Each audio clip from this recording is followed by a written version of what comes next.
جمہوریت کی بنیادی وجہ یہی ہے کہ پاکستان میں احمدیوں کو مذہب کی آزادی سے محروم کر دیا گیا ہے اور انہیں ظلم و ستم کا نشانہ بنایا جا رہا ہے، اور مسلمان کہلانے کا جو بنیادی حق ہے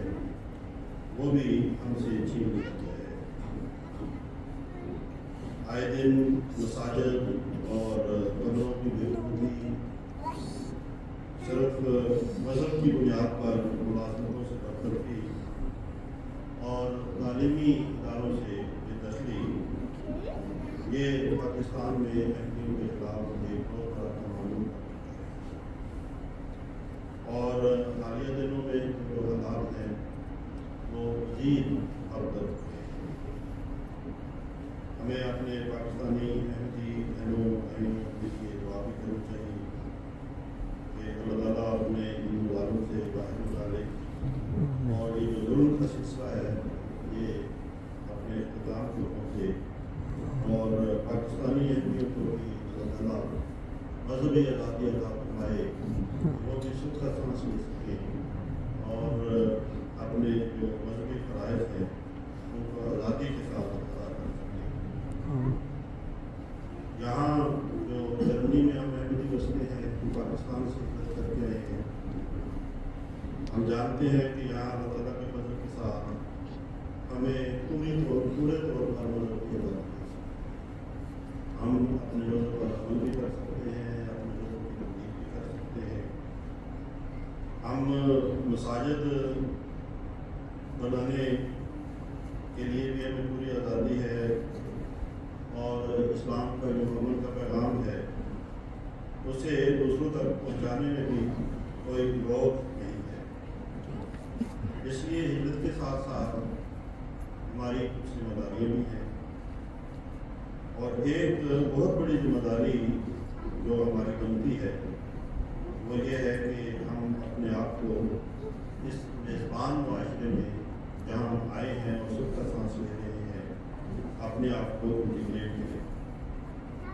اور انٹیگریشن جو ہے یہ کوئی یک طرفہ بات نہیں ہے کہ ہم یہ کہیں کہ یہاں کے ملک کو، یہاں کے معاشرے کو ہمیں اپنے اندر جذب کرنا ہے اور ہم نے اس کے لیے کچھ بھی نہیں کیا، بلکہ یہ دو طرفہ عمل ہے اور دو طرفہ جہاں یہاں کی قوم نے، یہاں کے معاشرے نے ہمیں کشادہ دلی کے ساتھ قبول بھی کیا ہے، اور ہم یہ توقع بھی رکھتے ہیں کہ وہ کشادہ دلی سے آنے والے مہاجرین کو قبول کریں اور ان کے ساتھ تعاون کریں، ویسے ہی ہمیں بھی آگے بڑھ کر اس معاشرے کا فعال رکن بننے کی کوشش کرنی چاہیے۔ حضرت صلی اللہ علیہ وآلہ وسلم نے ہمیں ہماری سماجی ذمہ داریوں کی طرف توجہ دلائی ہے۔ آپ نے فرمایا کہ تم میں سے بہترین مومن وہ ہے جو اپنے ساتھی کے ساتھ سب سے زیادہ رفیع۔ اب اس حدیث سے بھی ہمیں اس بات کی طرف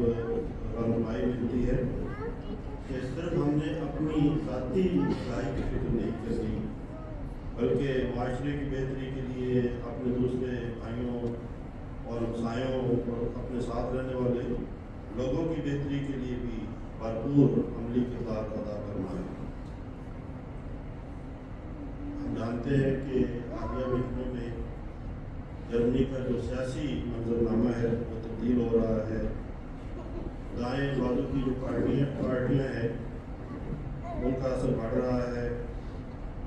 اور جو نئی حکومت ہے وہ مہاجرین کے لیے قوانین کو مزید سخت سے سخت بنانے کا عندیہ دے چکی ہے۔ ایسے حالات میں انٹیگریشن ایک اجتماعی ضرورت بن جاتی ہے تاکہ معاشرتی کشیدگی سے بچا جا سکے اور پائیدار ہم آہنگی کو فروغ دیا جا سکے۔ ہمارے پیارے امام حضرت خلیفۃ المسیح الخامس ایۃ اللہ تعالیٰ بنصر عزیز نے فرمایا کہ حقیقی انٹیگریشن یہی ہے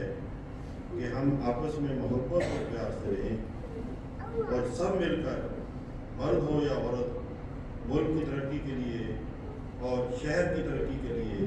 کام کریں۔ تو سوال یہ پیدا ہوتا ہے کہ معاشرے کا بہترین حصہ بننے کے لیے ہمیں کیا کرنا چاہیے؟ ہم کیسے اپنے آپ کو بہترین رنگ میں انٹیگریٹ کر سکتے ہیں؟ کے لیے جو سب سے پہلا قدم ہے وہ یہ ہے کہ یہاں آنے والے لوگ جو ہے وہ زبان سیکھیں جائیں، اور زبان جو ہے یہ رابطے کا سب سے بڑا ذریعہ ہے، جس کے بغیر معاشرے میں بھرپور شرکت یا نوکری یا تعلیم حاصل کرنا تقریباً ناممکن ہے۔ یہ ہمیں نہ صرف روزمرہ کے معاملات سمجھنے میں مدد دیتی ہے،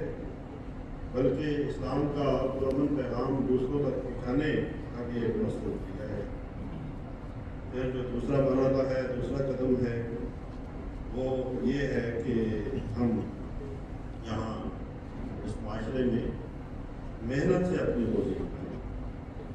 خون پسینے سے روزی کما کے اپنے بچوں کو کھلائیں۔ نبی کریم صلی اللہ علیہ وسلم نے فرمایا ہے کہ اوپر والا ہاتھ نیچے والے ہاتھ سے، اور پھر آپ نے فرمایا کہ بہترین کمائی وہ ہے جو انسان اپنے ہاتھ سے کما کے۔ تو اس سنہری اصول کو جو نبی کریم صلی اللہ علیہ وسلم نے بیان کروایا، اس کو بھی ہمیں ہر وقت اپنے ذہن میں رکھنا چاہیے، اور مالی لحاظ سے ہمارا انحصار جو ہے وہ حکومت یا حکومتی اداروں پہ نہیں ہونا چاہیے، بلکہ ہم کام کر کے، نوکری کر کے، محنت کر کے اپنے جو اخراجات ہیں وہ خود اٹھانے کی کوشش کریں، اور دوسروں کی مدد کے اوپر ہمارا انحصار ہو۔ اسی تناظر میں حضرت خلیفۃ المسیح خامس ایت اللہ تعالیٰ بن نصر العزیز نے بھی جو دلائی ہے، آپ فرماتے ہیں کہ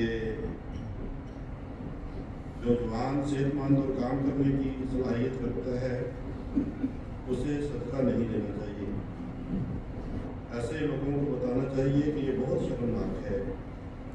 اور اس رویے سے وہ فقیر کی زندگی گزارے۔ اور جو حضور کے الفاظ ہیں وہ غور کریں۔ حضور نے فرمایا کہ یہ جو ہم اگر اللہ تعالیٰ نے ہمیں صحت دی ہے اور ہم کام کرنے کے قابل ہیں، اور پھر بھی ہم کام نہیں کرتے اور سستی سے کام لیتے ہیں، اور پھر ہم جو گورنمنٹ ہے اس کی مدد کے اوپر انحصار کرتے ہیں اور اس سے سوشل دیتے ہیں، تو گویا یہ ایک قسم کا صدقہ ہے جو ہم دیتے ہیں۔ تو ہمارا انحصار صدقے کے اوپر ہے، اور اگر ہم کسی کو تھوڑا سا گوشت دیں اور کہیں کہ یہ صدقے کا گوشت ہے، یہ کھا لو، تو وہ بہت سخت برا بناتا ہے، کہتے ہیں کہ آپ نے مجھے صدقے کے قابل سمجھے ہوتے ہیں، یا ویسے اسے کہیں کہ یہ 100 یورو ہے، صدقے کے طور پہ ہے، یہ صدقہ ہے، یہ آپ رکھ لو، تو وہ برا منائے گا۔ لیکن حضور کے جو الفاظ ہیں وہ یہ ہے کہ صدقہ نہیں دینا چاہیے، ایسے لوگوں کو بتانا چاہیے کہ یہ بہت شرمناک ہے، اور اس رویے سے وہ فقیر کی زندگی گویا کہ ہاتھ پھیلا رہے ہیں۔ ہاتھ پھیلانا لوگوں کے آگے یا گورنمنٹ کے اداروں کے آگے بلازم، یہ ایک فقیر کے طور پر زندگی ہوگی ہماری۔ فرمایا کہ یہ لوگ غور کریں کہ کیا یہ پاکستان میں رہتے ہوئے بھیک کی زندگی برداشت کرتے؟ ان ممالک میں آ کر ہی یہ بھکاریوں کی زندگی اپنا دیتے ہیں۔ اسلام ہمیں تمام لوگوں سے محبت اور ہمدردی کی تعلیم دیتا ہے۔ ہمیں معاشرے میں ایک مثبت، مخلص اور مفید رکن بننا ہوگا۔ اس کے ساتھ ساتھ ہمیں اپنے دینی تشخص کو برقرار رکھتے ہوئے اسلام کے سچے پیغام کو دوسروں تک پہنچانے کی پوری کوشش کرنی ہوگی۔ اللہ تعالیٰ